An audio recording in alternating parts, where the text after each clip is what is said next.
princípio multiplicativo e princípio aditivo. Olha só como é fácil entender esses dois princípios que a gente utiliza na resolução de equação do primeiro grau.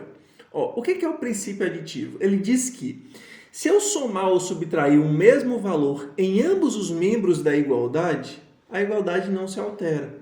E o princípio multiplicativo me diz que se eu multiplicar ou dividir o mesmo valor em ambos os membros da igualdade, ela também não se altera. Olha que bacana, como que isso me ajuda, João? Aí a gente volta para a ideia da balança que eu comentei no vídeo anterior. Presta atenção. Suponha que você tem duas coisas que estão equilibradas. O que isso quer dizer? Quer dizer que elas têm o mesmo peso, sendo coisas iguais ou não, tá? Elas têm o mesmo peso. E qual tipo de jogada a gente pode fazer para enxergar esses princípios? Pensa lá, suponha que de um lado tem 5 kg de arroz e do outro lado tem um pedaço de ferro de 5 kg, certo? Materiais diferentes com o mesmo peso, então ali tem uma igualdade de pesos, tá? Beleza. Se por algum acaso eu acrescentar nesse lado que está o arroz, se eu colocar uma pedra de 1 kg, o que vai acontecer? Vai ficar mais pesado, certo? Então, mas eu quero que mantenha sempre essa mesma igualdade. Então, o que eu tenho que fazer? Eu tenho que acrescentar também uma pedra de 1 kg também no ferro. Volta à igualdade. Por mais que aumentou o valor, cada um dos lados em 1 kg, a igualdade se manteve. E se eu tirar esse 1 kg daqui, eu tenho que tirar daqui também para a igualdade se manter. Esse é o princípio aditivo. Se eu somar de um lado, eu preciso somar do outro. Se eu subtrair de um lado, eu preciso subtrair do outro para que a igualdade se mantenha. E a mesma coisa o princípio multiplicativo.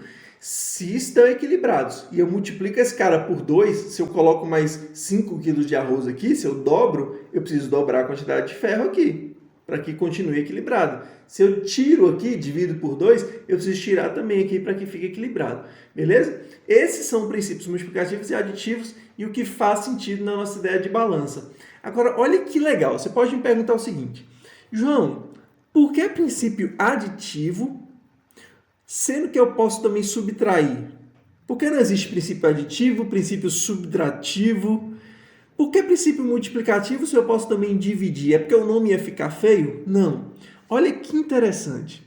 Se você parar para refletir um pouco nas operações, você vai ver que existem duas operações que são as principais, né? Nas básicas, claro.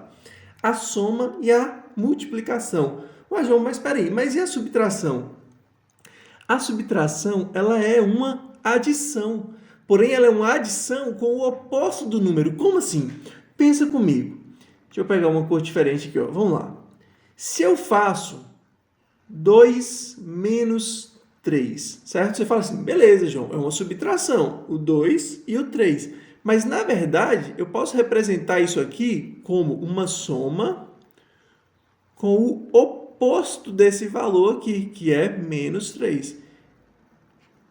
Certo? Então, a subtração eu consigo escrever como uma adição. Por isso que ela se enquadra como uma adição, certo? Porém, é com o oposto do número, para que ele fique com o sinal trocado. E a divisão, da mesma forma, é uma multiplicação, porém com o inverso. Olha que legal. Se eu faço 4 dividido por 2, isso aqui eu posso escrever como 4 vezes... Quem é o inverso de 2? O inverso eu viro de ponta cabeça. É 1 sobre 2. Aí, dá a mesma coisa.